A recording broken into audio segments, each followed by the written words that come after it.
Halo, selamat pagi semua. Sekedar berbagi karena banyak pertanyaan di akun TokTok, tapi saking terlalu banyak, saya tidak bisa menjawab satu-satu. Jadi saya buatnya di VT saja biar bisa menjawab semua. Pertanyaannya udah sampai segini, coba. Jadi susah mau jawab satu-satu karena saking banyak. Jadi saya jawabnya nanti lewat video saja. Banyak pertanyaan dan ini memang harus diluruskan, betul-betul diluruskan karena takutnya akan menjadi pemikiran yang salah di masyarakat dan takut ada beberapa nakes juga yang akhirnya salah menjelaskan dan juga mungkin betul menjelaskannya tapi salah ditangkap sama pasien. Jadi kita perlu meluruskan bersama-sama tentang steril atau MOW atau biasa juga disebut tubektomi. Nah jadi ini ada beberapa pertanyaan nih. Pertanyaannya ini sebagian besar kurang lebih sama dan mereka saling menjawab di TokTok aku itu. Ya puji Tuhan sekarang jadinya itu FYP karena entah mengapa bisa sampai 300-an ribu view dan pertanyaan atau perbincangan di dalamnya sudah sampai 1000-an membahas hal yang sama tentang steril. Ya jadi ada beberapa pendapat yang mereka saling memotivasi dan saling menjawab di TikTok, tapi menurut saya perlu meluruskan sedikit ya. Jadi jawabannya itu seperti ini. Jadi saling menjawab seperti ini ya, mungkin karena berdasarkan pengalaman dari mereka atau saudara mereka atau kenalan mereka juga, makanya mereka berani untuk berbicara seperti ini ya. Yang mau saya garis bawahi di sini untuk sistem sekarang ya, saya dokter di zaman sekarang, di zaman now ya mungkin agak berbeda dengan zaman dulu mungkin ya, tapi kurang lebih untuk sekarang itu sebenarnya teknik dari MOE atau sterilisasi pada wanita itu ada bermacam-macam teknik ya. Kurang lebih itu sekitar ada 5 teknik yang biasa dipakai. Ada yang namanya Pomeroy, nah ini yang paling banyak dipakai dan sampai sekarang tuh kalau misalkan di KIE ke pasien untuk steril di meja operasi itu ini yang kami lakukan ini, makanya harus saya luruskan teknik Pomeroy. Jadi teknik Pomeroy itu ini ada gambar ya yang saya tunjukkan di atas. Jadi tekniknya itu tuba. Jadi tuba itu adalah saluran rahim yang akan mempertemukan, di sperma itu akan melewati rahim, kemudian lewat tuba akan sampai ke sel telur, bertemu dengan sel telur di ovarium. Nah, tuba itu yang dipotong supaya sperma tidak bisa ketemu dengan sel telur sehingga tidak terjadi pembuahan. Nah, teknik pemotongan tuba itu yang berbeda, tapi namanya sama, sterilisasi. Kalau Pomeroy, nah ini yang biasa kadang bisa latihkan. Pomeroy itu adalah tubanya awalnya tuh diikat, jadi dibuat lentungan kayak gini, terus diikat di tubanya, dibuat ikatan, kemudian dipotong,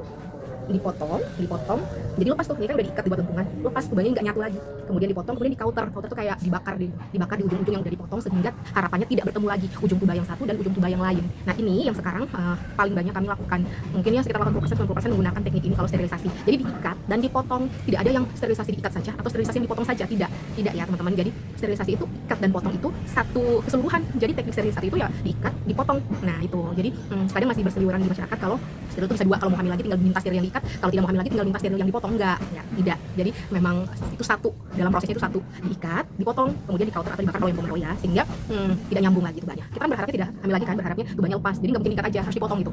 Kemudian ada juga yang namanya parklan, lucida, nah itu tujuannya sama, jadi tetap dipotong tubanya. Kalau ada lagi yang parklan tuh dia nggak ngikat kayak dibuat lentungan tapi langsung dipotong, ujung-ujungnya dipotong, diikat di dua ujung kemudian dipotong. Nah kalau yang Pomeroy masih diikat jadi satu lentungan, kalau ini langsung dipotong di ujung-ujungnya.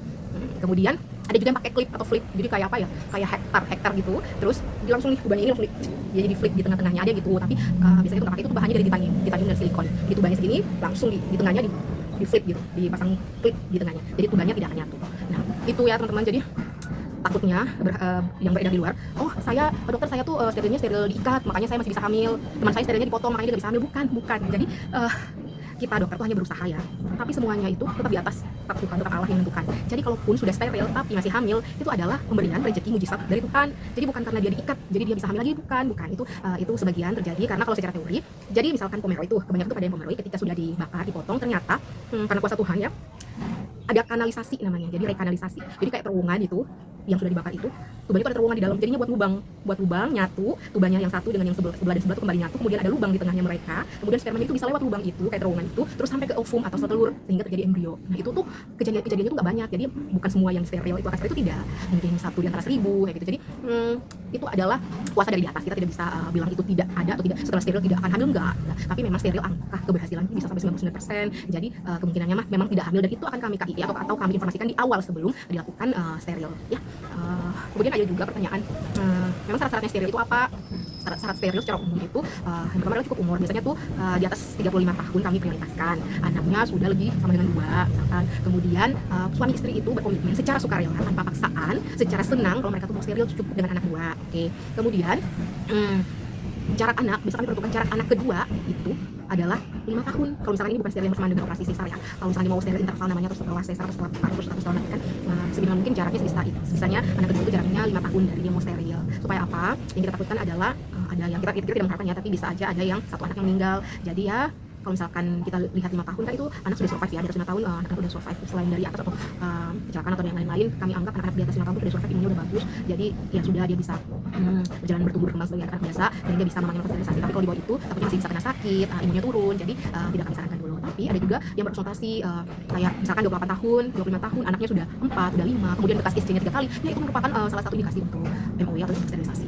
Biasanya memang angka SC atau sterilisasi misalkan sudah 2 di atas, kami sarankan untuk dilakukan sterilisasi karena memang sangat berpeluang takutnya berisiko tinggi terhadap ibu maupun anak di berikutnya. Bekas SC lebih dari 2 kali bisa saja terjadi akreta atau penempelan pada hari-hari ketika hamil berikutnya yang akan menyebabkan bisa saja terjadi perdarahan hebat jika hamil lagi. Makanya biasanya kami sarankan, tapi semua ini kondisi ibu akan disesuaikan, jadi harus berkonsultasi, tidak semua kasus sama, jadi jangan satu kasus disamakan dengan kasus lain. Yang ini bekas SC 1 kali dokter tidak mengizinkan, yang ini bekas SC 2 kali dokter tidak mengizinkan, saya kodok gitu enggak. Jadi kami harus melihat by personal, tidak secara umum, tapi masing-masing itu punya indikasi masing-masing.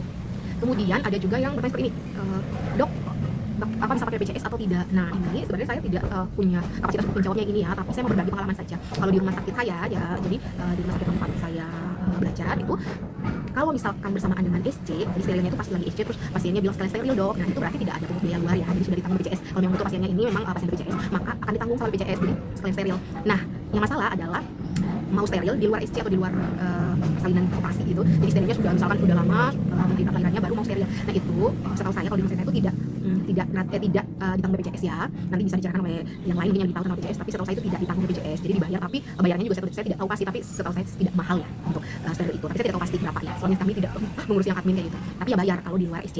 Nah tapi sterilisasi itu sering dibuat programnya pada BKKBN, jadi kantor BKKBN yang mengurus perkabian itu biasanya tiap tahun mereka punya program yang bekerjasama dengan rumah sakit, jadi nanti mereka mendaftarkan pasien-pasien, nanti didaftarkannya itu dari fasilitas 1 dari puskesmas, mendaftarkan pasien-pasien untuk dibawa ke rumah sakit untuk di steril. Jadi biasanya tuh istilah awalnya itu steril massal itu dari BKKBN itu kalau setahu saya gratis ya, kalau salah nanti diklarifikasi ya yang BKKBN atau BPJS, jadi gratis ataupun bayar, tapi bayarnya itu nggak mahal, kayaknya bayarnya tuh mungkin ya 200-400 nggak tahu ya, tapi sekitaran itu kayak tidak mahal sih kalau BKKBN, yang paling hanya uang apa ya, atau juga mungkin malah pasiennya dikasih uang, jadi pasiennya itu dikasih uang transport gitu ya. Nanti kalau yang kita mungkin lebih menjelaskan di sini, jadi untuk BPJS saya tidak tahu, tapi kalau di tempat saya seperti itu ya. Oke, mungkin itu saja kurang lebihnya, semoga bisa menjawab pertanyaan teman-teman. Saya harap setelah ini tidak ada yang miss lagi, soalnya sekarang memang kami pakai sistemnya itu, jadi tidak bisa teman-teman meminta untuk diikat saja atau dipotong saja, itu satu keseluruhan. Jadi sterilisasi atau MOW pada perempuan itu adalah diikat dan dipotong, kemudian dibakar atau di counter sehingga tidak nyambung lagi. Oke.